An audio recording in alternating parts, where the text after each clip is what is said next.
Assalamualaikum warahmatullahi wabarakatuh. Halo teman-teman semua. Perkenalkan, saya Nina Triana dengan NIM 2484110026 dari kelas KPI 4A. Pada video kali ini, saya akan menyampaikan sebuah opini tentang pentingnya etika komunikasi lintas budaya di media sosial, terutama bagaimana kita harus lebih bijak dalam memahami perbedaan budaya di ruang digital.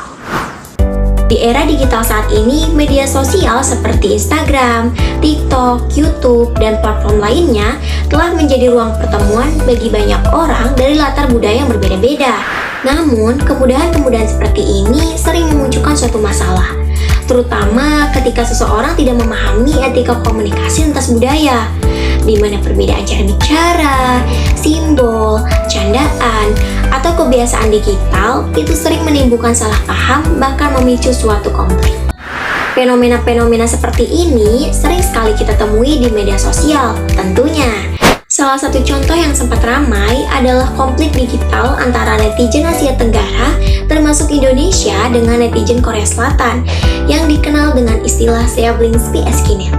Di mana kasus ini itu menunjukkan bagaimana sebuah komentar yang dianggap biasa oleh satu kelompok justru dapat diterima sebagai bentuk penghinaan oleh kelompok budaya lain, hingga akhirnya memicu perdebatan dan perang opini di media sosial.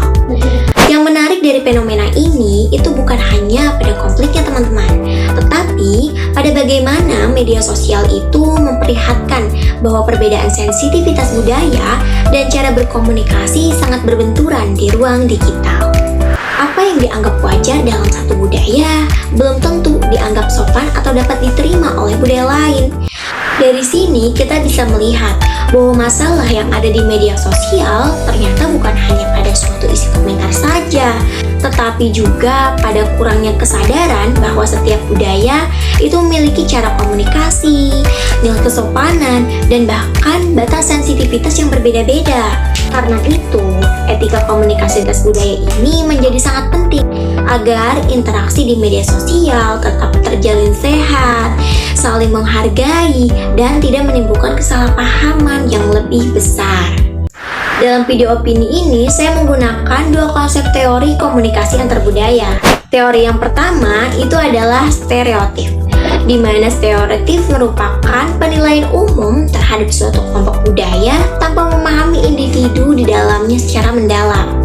Dalam kasus siblings PSK-net ini, kita bisa melihat bagaimana komentar yang mulai menggeneralisasi budaya negara lain dapat memunculkan pelabelan negatif dan bahkan dapat memperbesar suatu konflik.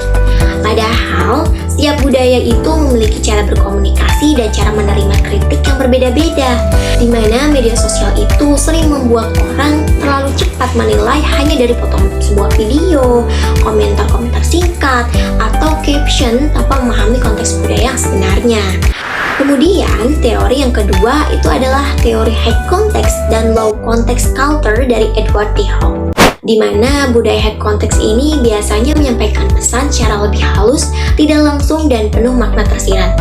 Sementara budaya low context itu lebih terbuka dan langsung pada inti pesan. Di media sosial, perbedaan ini sering memicu salah paham ya, di mana komentar yang menurut seorang biasa itu bisa saja dianggap kasar oleh orang dari budaya yang lebih mengutamakan kesantunan bahasa. Kalau menurut saya, banyaknya konflik di media sosial itu sebenarnya bukan hanya karena niat buruk saja teman-teman, tetapi karena perbedaan cara memahami sebuah pesan berdasarkan latar budayanya masing-masing. Maka dari itu, etika komunikasi lintas budaya di media sosial memang harus dimulai dari kesadaran bahwa audiens atau pengguna media sosial itu sangat beragam, di mana satu unggahan itu tidak hanya dilihat oleh teman dekat, tetapi juga oleh orang dari suku, daerah, bahasa, bahkan negara yang berbeda-beda. Karena itu, sebelum berkomentar atau membagikan sebuah unggahan, kita perlu berpikir terlebih dahulu apakah bahasa yang kita gunakan itu berpotensi menyinggung budaya tertentu atau tidak. Selain itu, kita juga perlu membangun empati digital, yaitu kemampuan untuk memahami bahwa setiap orang itu memiliki kebiasaan komunikasi yang dibentuk oleh budaya mereka masing-masing.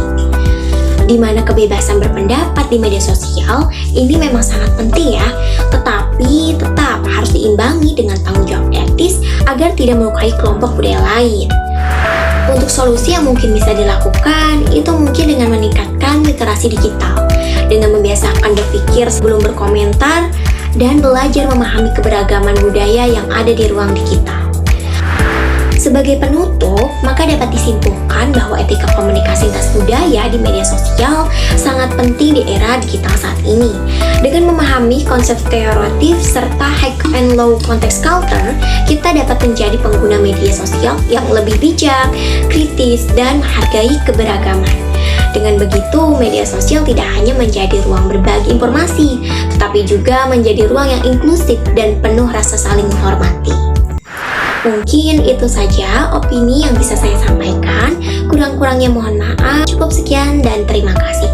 Wassalamualaikum warahmatullahi wabarakatuh.